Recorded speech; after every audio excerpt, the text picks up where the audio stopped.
Good morning, everybody. Welcome to our session today. Today, I'm going to be introducing a new labor rate calculator tool. And I hope after the session is done that you'll find that it will be of interest to you and even use it during your control setup process if that's where you are with control.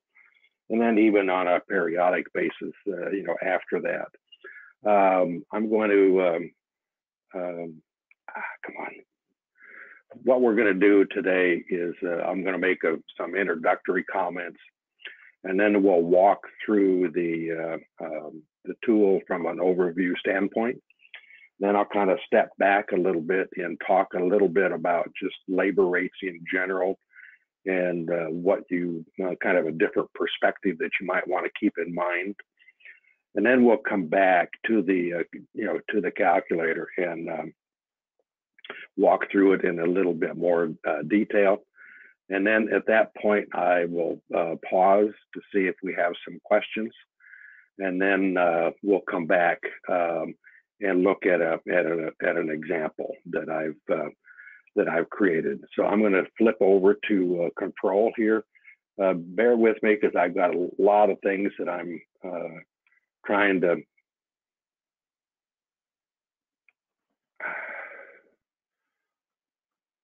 there it is. There we go. Okay, I wanted to start here just to kind of put it in perspective. So where I am in control is in production, and then I chose just part information.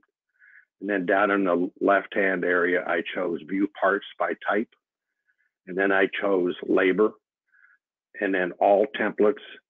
And in my system, I have the 6 or 7 or 8 different labor parts. In your systems, you may have basically the same ones, or they may be quite different.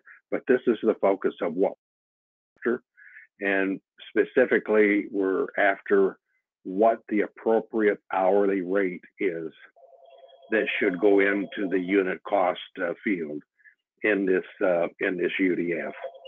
Now I'm going to keep the screen there for a few minutes and just make some general comments.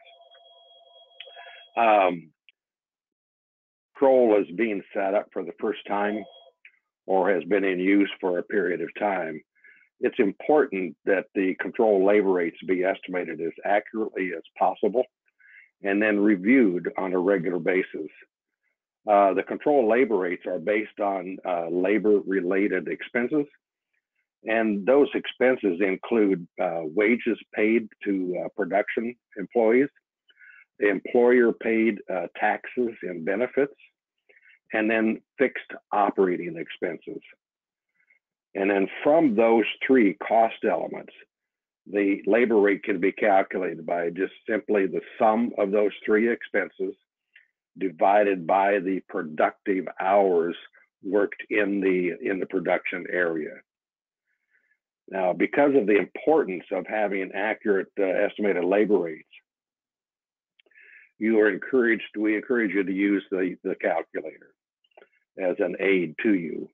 The use of the calculator assumes that a setup person will be given the task of coordinating the gathering of the information that's needed, to produce the labor rate. And then also, because of the sensitive nature of that information, the setup person probably will not access to all of the labor-related expenses that are needed in order to do complete the estimate. There, that person will request the sensitive information from a payroll person, that has access to payroll reports, and from an accounting person that has access to some of the general ledger, information. Now, the tool itself is an Excel-based tool, and it's available on the people that have access to the Cyrus.com website. And then to get the labor rate calculator, you can log into the Cyrus.com website. And if you're in the setup process, then you would probably go to the training tab and then choose setup steps. If your control you've been using control for a period of time and you wanted to simply review your labor rates, then you could go to the training tab and then choose basic training. From either one of those tabs, the links are there to lead you to an introductory video. And then you can also download the calculator tool itself.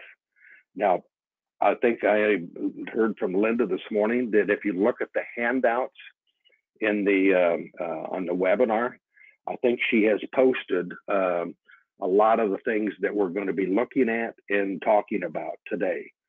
So I think you can get them from by downloading the the things from the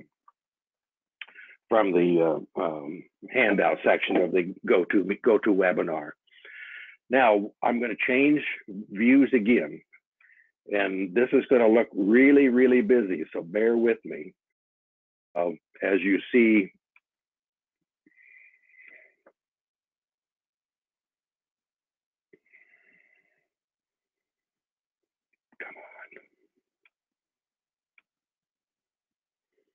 All right, we'll do it this way.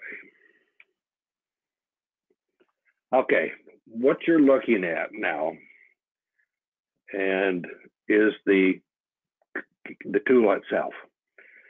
Now the tool is made up of 3 different worksheets, and that's what you see spread across my screen.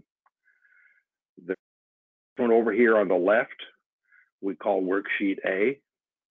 The one in the middle is worksheet B, and the one on the right is worksheet C. Just you can go to alphabet stuff.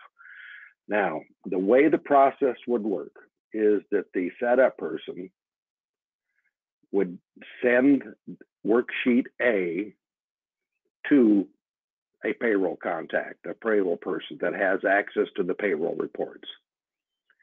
In addition to that, the setup person would send worksheet B in the accounting area. So they will independently be working on both of their respective worksheets. And the setup person can continue with other tasks while he's waiting for those for the results to come back. Now, what you're going to notice is that the worksheets are all structured in a very similar way. They all begin with a title that it basically identifies the worksheet and who is working on it. And then the second one and the third one.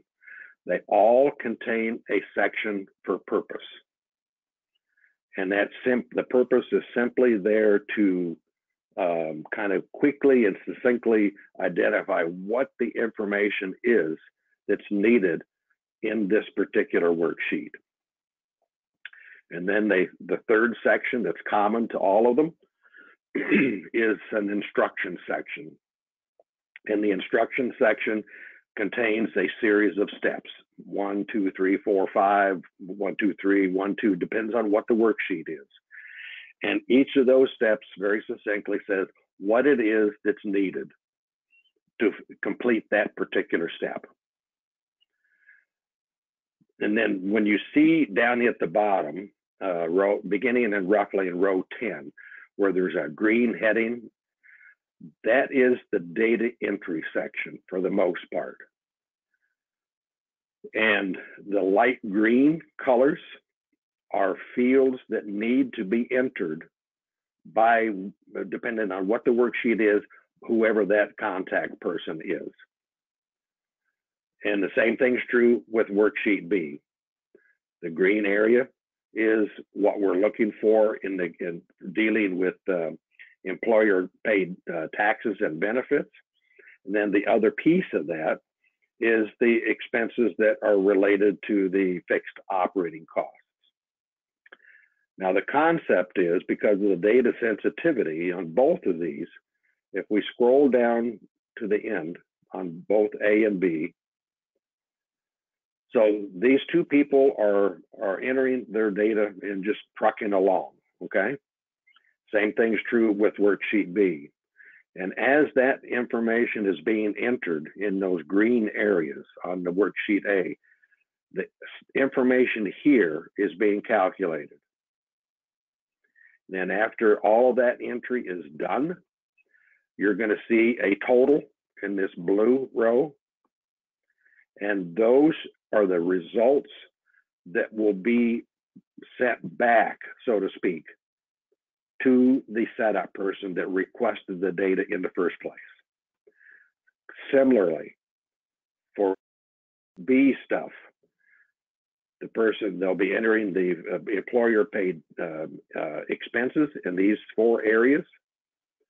And the total will appear down here in the results row. They'll be entering the information for the fixed operating expenses, and that will be totaled. Now, when both of those persons finish their work, they simply send an email back to the setup person. And both of them will send 2 values. The payroll person will send one value will be the total wages paid and the productive hours worked. The accounting person will send an email with the total of the employer paid expenses and a total for the fixed operating expenses. Now, when the setup person gets that information, those 2 emails, then he's ready to start doing his work to finish the process. So when the payroll email comes, he's simply going to, in this area here, enter the wages paid. In the next row down, he simply is going to enter the productive hours. And then when the information comes from the accounting person, he's going to enter the employer paid taxes and benefits, and he's going to enter the fixed operating expenses. And as these numbers are being entered, there's calculations that are going on behind the scenes down here. This represents an average of the wages paid. This represents an average of the fixed operating costs, or overhead, commonly called. And then the third is the average of the employer paid expenses. And then again, in the blue area, that's the grand total. That's the estimated hourly labor rate. That's the value that's going to be entered into control. Now let me come back just a second to the 3 of these. So the green and the gold are either calculated, depending on what worksheet, they're either entered or calculated. When you see the dark gray with the white text, that is there simply as samples so that you can kind of see how things work, okay? Now, I'm going to digress for just a second and just talk about labor rates in general. Everybody's business is different. There's a different makeup of production wages. There's a different makeup of the employer paid taxes and benefits, and also in the fixed operating costs. So the bottom line is there simply is not a one size fits all for what a labor rate should be. However, there is some historical data that I have collected over a period of time. And from that historical data, there are patterns. And those patterns have similarities. So what I'm going to share with you is what those findings are over a sample of 40 or so clients that I've worked with. So for production wages paid, I have seen a range in the $16 to $26 range, with an average closer to 20. For the fixed operating expenses or overhead rate, I've seen that range from 16 to 26. with an average closer to $23. For the taxes and benefits, I've seen that range from 4 to 9 with an average of 6. So just simply stated, the estimated labor rate average probably will range somewhere in the 44 to 55, maybe a little higher, with a typical average that's going to be closer to 50. Now, if you do this for your business, the only thing that's important, not those historical facts, data, but what is true for your particular business. That's the only thing that's important. But I state these historical things more to give you a perspective. And I think that's one of the handouts that you can download to kind of see with that, what it looks like. Because there are some subtle differences based on the sales volume of the business. So I think the handout that you can see, if you download it, you'll kind of see it on an overall basis, and then based on different sales range buckets.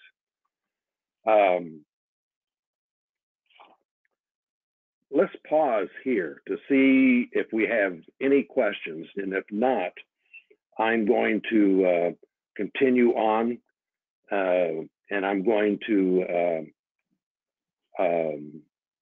bring up a sample that we can look at. So let's pause to see if there's any questions that things that I've said that aren't clear to you.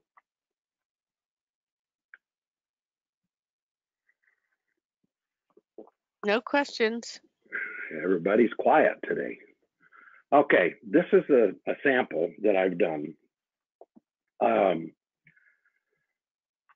Over on the first sheet, the worksheet A, this again is the payroll stuff. What this particular client has said is that they're closed for 5 holidays, excluding any that are on weekends. So that's their pattern. They've also said that on average, PTO time amounts to 5 days a year, and that would be for vacation and sick time. Those are referred to as general parameters. Now, specifically, these are the employees by name. This is the straight out of the payroll reports. This is their gross wages that have been paid. And this is the gross wages or hours that they have worked. The gross hours would be regular pay, overtime pay hours, sick pay hours, vacation hours, holiday hours for which they were paid. It's everything, okay? Now, once these 3 things are entered for all of the employees, then the payroll person is going to have to reach out for some help. And the source of that help is probably going to come from somebody that works and is very, very familiar with the production area. Because what we want to know and what we need to know is what percentage of time does Amy work in the production area? Ben, Chuck, Denny. And if they work in multiple areas that we're concerned about are production, sales, office, and administrative. It's not unusual that they will work in more than one area, and that's perfectly fine. So here it says that Denny spends 90% of his time in the production area and another 10% in the sales area. Harry spends 60% on sales, 40% in the office and administrative area, and we're solely in the administrative area. Now, behind the scenes, the section B is getting calculated. So it takes the gross wages and brings it across. Because of the 100% ratio here, down in the 90%, it's taking the 51,000 is 90% of the 57. and that's what it brings across. So it takes the percent of time and adjusts as necessary the paid wages that have been paid. Now, when you get into the hours, we have to make adjustments for times that they were paid but were not actively working, and that's where the holidays comes in, and that's where time comes in. So what happens is that the behind the scenes that you can't see, we know how many hours or how many days there are in this work year, in the year that we're looking at, and it backs out the holidays, it backs out the PTO days, and then it proportionalizes the hours paid to produce the productive hours. So there's a slight reduction. I think at the it's about, based on the 5 and 5, it's about 95%, if I remember right. But what's really important is that if this would suddenly go from 5 to say, no, it's really 10. So let's change that to 10 and pay close attention to this column right here. So as I change that from 5 to 10, those numbers dropped. Okay, if the PTO time was basically on the concept of kind of like 2 weeks, and so if that changes from 5 to 10, the numbers go down again. If the ratio of hours worked is not 90, but maybe 80 and 20, now that changes the 80 changes the number here from what it was before at 90, based backwards to the 80%, and then it also adjusts the hours down. Those three variables, the holidays, the PTO time, and the percent of time in the production area, I'm going to bring these numbers back.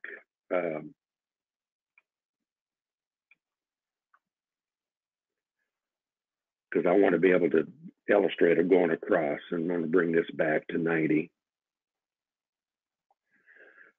So now if you look down at the bottom in that blue column or blue row, says that the wages paid are 152,805. And if you look over in the worksheet C over here on the far right, that's where you see the setup person would have entered that number. And they would have also entered the 6622 and put that there. Now, set that aside. The payroll side of the process is done. Now, in parallel, hopefully to the accounting or to the payroll person, the accounting person is doing his thing. He's looking at the general ledger reports that he would have to have access to. And he's looking for those expenses first that are considered to be employer paid benefits, and taxes.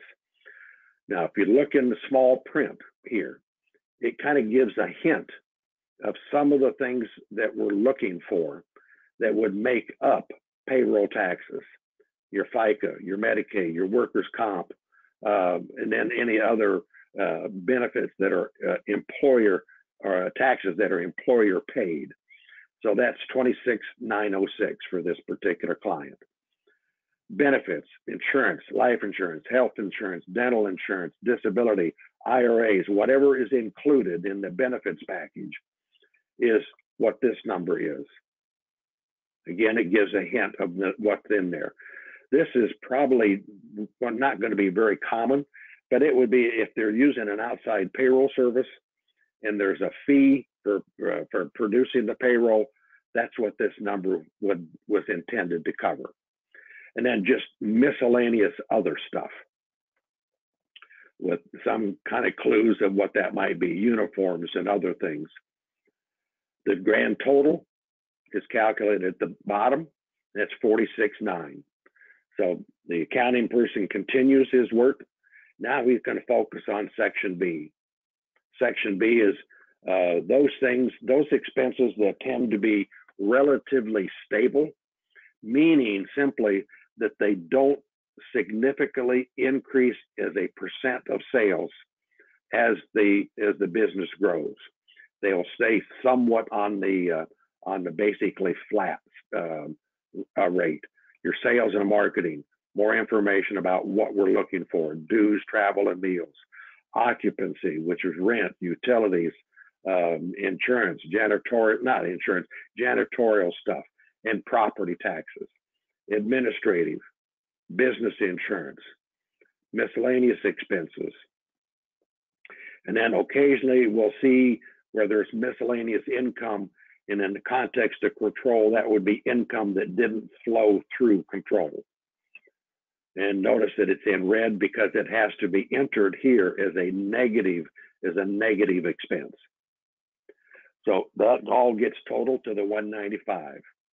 The accounting person sends his email with this value and the 195 value, sends that to the setup person.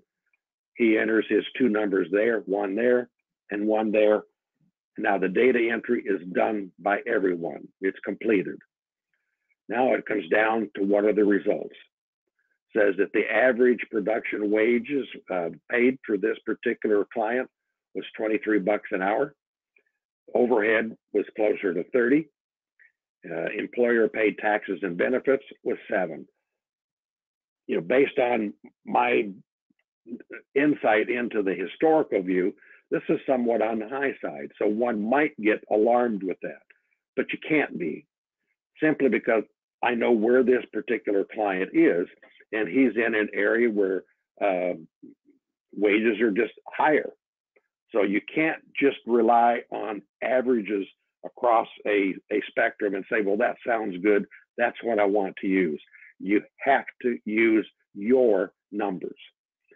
Now let's go back and play the game. Paul, we have a couple questions, if this would be a good time. This would be a good spot. Okay. We had a question from Scott, and it was in Worksheet A. How would you account for different employees having different amounts of PTO? That's where it gets challenging.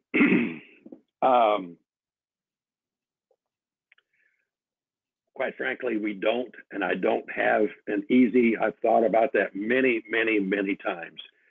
To do it, we would have to take this PTO value here up in step 2 and add a column here where it could be, where the PTO could be specified by person. If that is a strong suggestion from the group, it could be done. We have simply, for the last 6-8 years that I've been doing this, we've simply have relied on it in a more general sense by saying, on average, people get X days of PTO. But that's a great, great question. And if there's sufficient interest in expanding it to take it to the employee level, it can certainly be done. I'm jotting myself a note. PTO at employee. All right. We have another question, and it's from David. And the question is, there is a note on Form A not to add more rows. How do you handle more than 24 employees? Call me. I say that simply because if you look at it, I'm using the formulas, the calculations use named fields. And if you start adding rows, you run the risk of putting the respective worksheets out of sync with each other. See, Paul, yeah, I understand that. I guess my question is, When we're entering the employees, is this worksheet for all the employees, or is this just for a specific work area? So like say if I have a press, would this just be the employees for that press, or is this meant to be the employees for the entire shop? The ultimate need would be any employee that spends any time in the production area. Okay. So So you I could understand the you problem could then with. Go ahead. Go ahead. you could exclude, these four here that are not involved. So if the 24 wasn't sufficient, then I would advise you to focus just on those that have any role in the production process, because that is truly the ultimate need. Well, even at that, I've got more than 24 production employees. I Linda understand the and problem that you just can't add a row because it'll mess up the formulas, but Linda and I could had this Paul, discussion. Paul, couldn't you just Yeah. fill out 2 worksheets and add the 2 result numbers together? No, not really. I don't think, Linda. I wouldn't be comfortable with that just without actually doing it and seeing. but does the Be- worksheet come to us unprotected that I could add those lines and then fix the formulas? Yes. Okay, that's fine. That's all I need. Yeah. What our objective was to keep this so that when you printed it printed on one page. How many would you have? How many, just right off the top of your head, how many do you need? Probably double that. Probably double that. Yeah. Um, if I'm talking just production employees. Okay. Then, yeah, if it's not the sheets are not protected, and Okay. if you're really proficient at, with Excel and using named rows, Yep. have at it. Okay. Okay. That hurts me to say that, but because I've had too much experience where things have changed and it breaks and they complain about it not working, and it always comes back to they made a change that messed something up. Right. No, I understand that. Yep. Great question though. Anything else? Okay. we do have another question. Okay, good. And this is from Laura. And let me just unmute you. The question is, Worksheet A says use last calendar year info. However, how do you handle an additional production position that was added this year? If I leave that off, doesn't that throw off the totals? Hi, how are you? What we're really saying is we want to use a year of data, okay? And you're never going to be at the point where you can have everything current as of today. It would simply be too burdensome. So we're simply suggesting that if this is 2019, use the full calendar year of 2018. When we get into 20, then the tool would say use 2019 data. But if you add someone during the course of the year, like if you added someone this year, that's not going to substantially alter the results in all likelihood. You will never be able to keep that labor rate average in control perfect at all times. That's the reason that I say review it periodically to make sure that there's not been a substantial swing. If it were me, I wouldn't worry about a new employee that come on the scene, this year if they weren't present last year. With my level of food, I can't justify. Okay, thanks. Just sit back. Okay, I want to make a couple changes. Oh, come on. I'm going to go up here and show the impact again. So if we change this from 5 days to 10 days, and all that changed was the number of hours, so 64, 90, 68. 64, 90, 68. That brought the average up almost $1 per hour, okay? If we make one more change and take that to 10 days PTO, that now is 63.58, 63.58, 76, and that brings it down. What did I do to that? 6.3. Oh, I put that in the wrong spot. Hang on a second. No wonder that labor rate went down. 6.358.76. It went up a little bit more. Now, if we change this percentage from 90 to 80, the wages go to 147, 041, 67, and the hours 61, 81, 94, brings it back up to 63. And the reason for that is that, number one, is that the hours, the productive hours went down across the board. The hours went in the wages stayed essentially the same, with the exception of the one where we went from 90% time in production to 80. The main point is that the three things that have the most significant impact, in addition to just what was paid, is the holiday time, the PTO time, and the assessment of the percentage of time that they work in the production processes.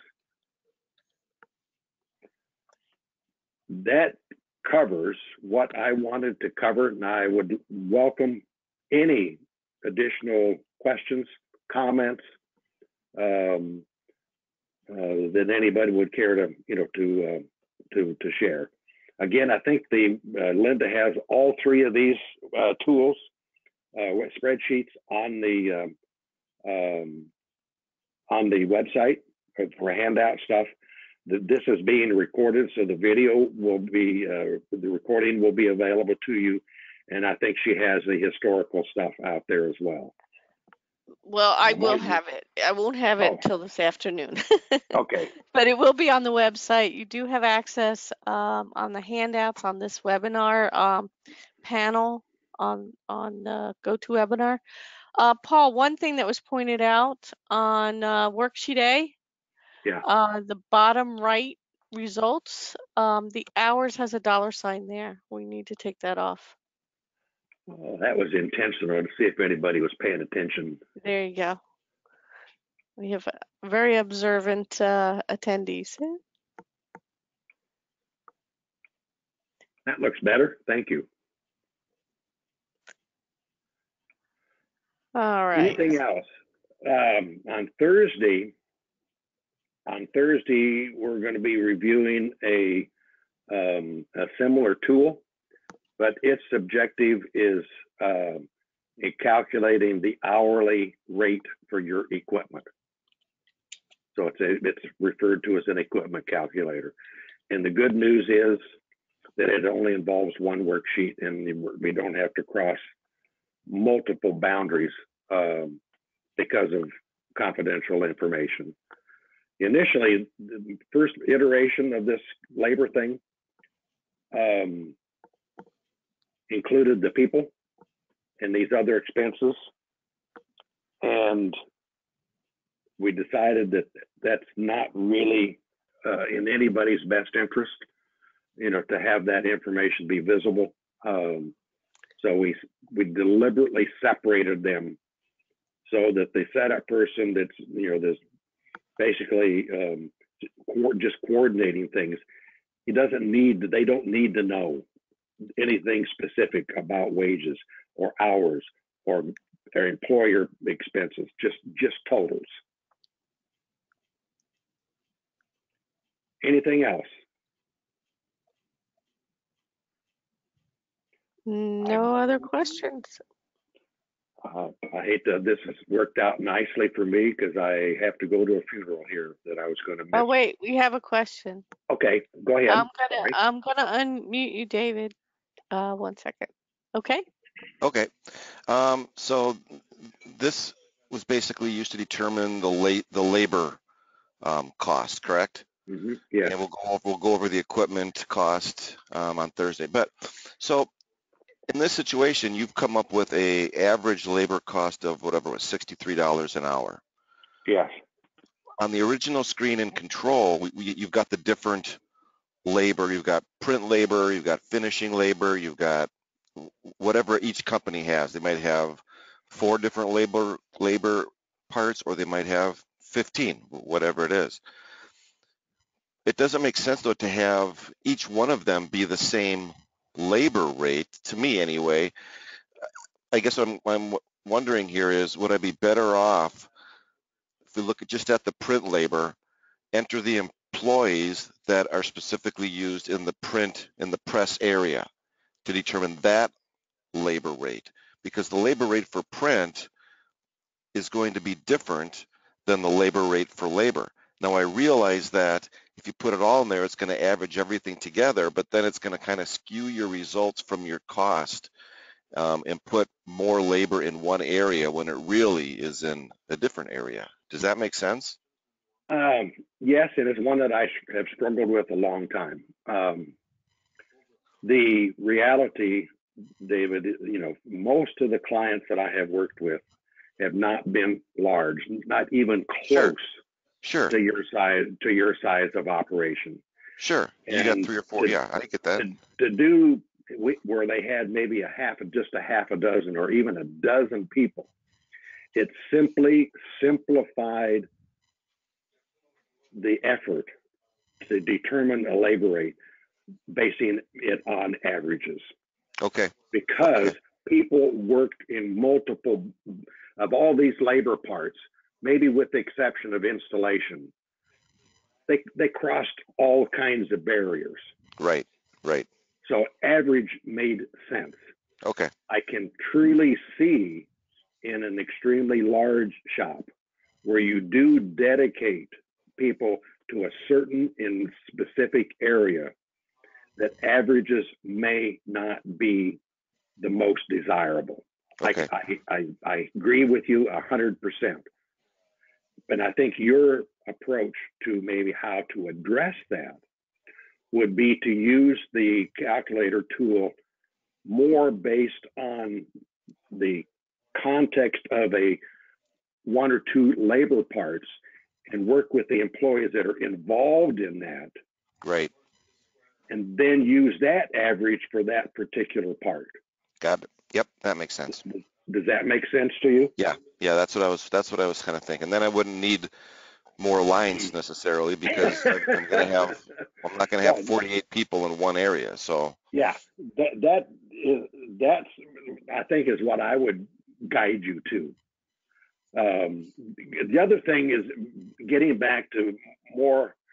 I think the largest client that I have worked with is up in the 4 million range. I have no clue where you guys are. That's not important. But the point is that every single one of them that I have worked with, we've talked about differentiating the rate, and they were all more comfortable working on averages because of the simplicity. Sure. But I can sure as heck see your point on where you have the luxury and the need really to dedicate people to a certain that are more aligned with the labor parts, the way they're stated. Great question. Thank you.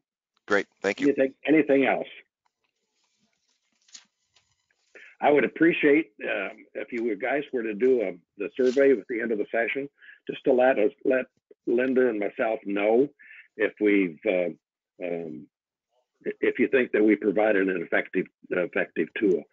I have harped on this for a long time, mostly because of my background. Drove me nuts that we were never able to what I felt accurately what labor costs should be.